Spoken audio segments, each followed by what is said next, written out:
Most people think they have an emergency communications plan, when in reality they don't. What they usually have is a collection of assumptions, such as, hey, I'll call my wife, I'll text my kids, I'll let everyone know what's happening. And that sounds fine until nobody answers. The cell network is overloaded or down, the batteries are dead, or family members are in different locations when the emergency actually happens. It's at that moment that people discover they never had a communications plan. What they had was communications hope.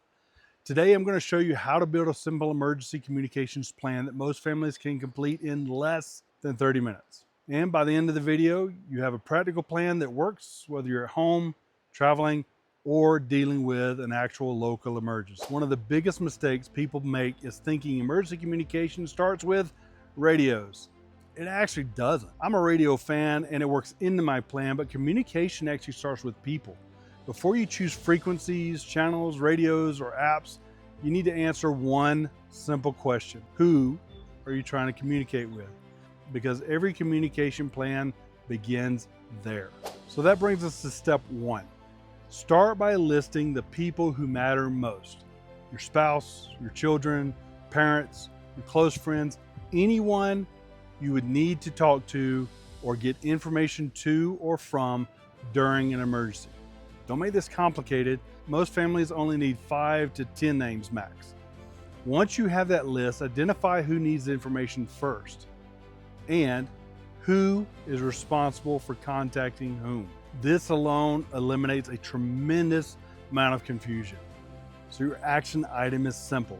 Write down 5 people you need to contact during an emergency. Then determine who is responsible for contacting each one of the individuals. Next, you need to determine your primary communication method. In other words, how are you going to contact those individuals? For most people, it's real simple. It's going to be a cell phone call, text message, or messaging application. But this is not the time to overcomplicate things. Keep that in mind. Use what people already know. The best communication method is usually the one people actually use already. When you communicate with your spouse, how do you contact them? Is it via text? Is it via cell phone? Same with your kids, same with your friends, same with your parents. Whatever it is, use that method as your primary communication for that person. After you've written that down, now ask the important question. What happens if that method fails? This is where backup communications enter the plan.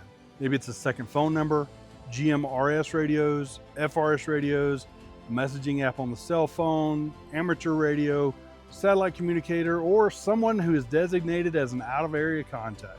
The specific tool matters less than the existence of a backup plan. And the reason for this is because every communication method eventually has a limitation somewhere in the process.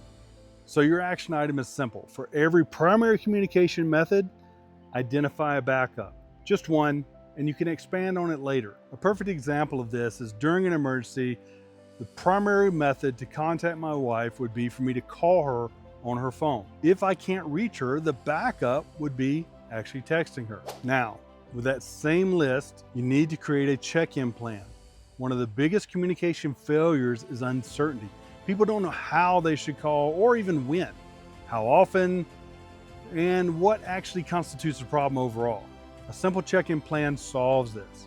For example, if separated, everyone checks in every 2 hours, or everyone checks in at noon and 6 p.m. It's simple, predictable, and overall easy to remember. What this does is reduces unnecessary worry and prevents communication chaos. So your action item, again, very simple. Create one check-in schedule with your family that they can remember. I would absolutely include it, but I wouldn't make it the entire plan. In other words, that's not the basis of everything, but it is a method should something happen. Keep in mind, if your backup communication method includes radios, I want to introduce to you a simple concept known as the 3x3x3 radio rule. You may have heard of it, and that's fine if you have, but the idea is simple. Rather than leaving radios on continuously and draining the batteries, everyone agrees to monitor and communicate during a specific and scheduled window for 3 minutes every 3 hours on a predetermined channel or frequency. Many preparedness groups have already set it up for their FRS or GMRS radio to be channel 3. If it's amateur radio, it's going to be something totally different, but keep in mind, it doesn't matter the frequency, and your area may be something totally different.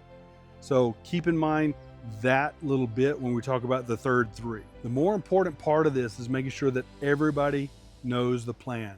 For example, everybody should be monitoring at 6 a.m., 9 a.m., noon, 3 p.m., 6 p.m., etc., and the list goes on. During the first 3 minutes of each window, everyone turns on their radios, they listen for traffic, and attempts to contact if needed, then the radio goes back off. The benefits are simple, which is battery life. And for some, it may be subtlety or even covertness. We actually practice this locally with the local radio group on Wednesday nights. Everybody checks in, it's on, everybody's doing their thing, checking in, telling what they're using to contact and connect on a specific frequency, and then everybody shuts it back down. That's an example of going in, not just having that plan in place, but also practicing it.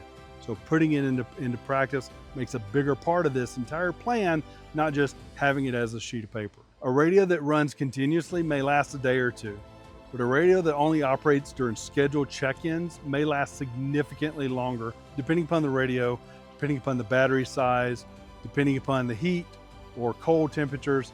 Keep those things in mind when you are planning this plan. This also creates predictability. Everyone knows when to listen, everyone knows when to transmit, and nobody has to sit staring at a radio waiting for a call. For those of you that are my age or even older, you know exactly what I'm talking about when I say that.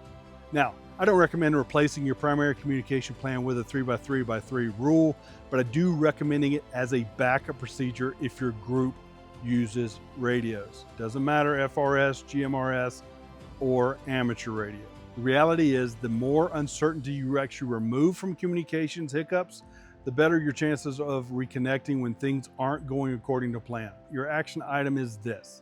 If your family or group owns radios, establish a primary channel, a backup channel, and a simple check-in schedule. Even if you never use it, you'll already have a plan when you need one. So now let's talk about the step that most people skip. What happens if nobody answers? What happens if all the communication methods fail?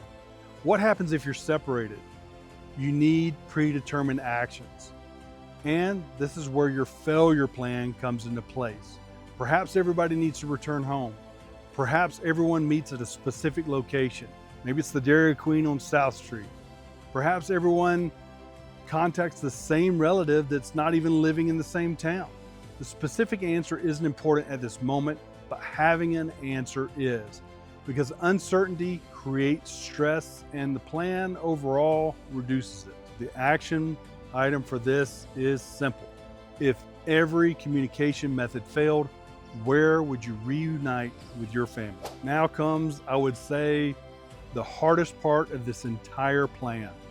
We've been building up to this point, but the last step is write it down. It does you no good if it exists only in your head, because I've seen many people that it's in their heads and nobody else knows about it. And things happen, nobody's aware. All systems fail at that moment. Write it down on one page, very simple, names, phone numbers, primary methods, backup methods, check-in times, and meeting locations. That is it.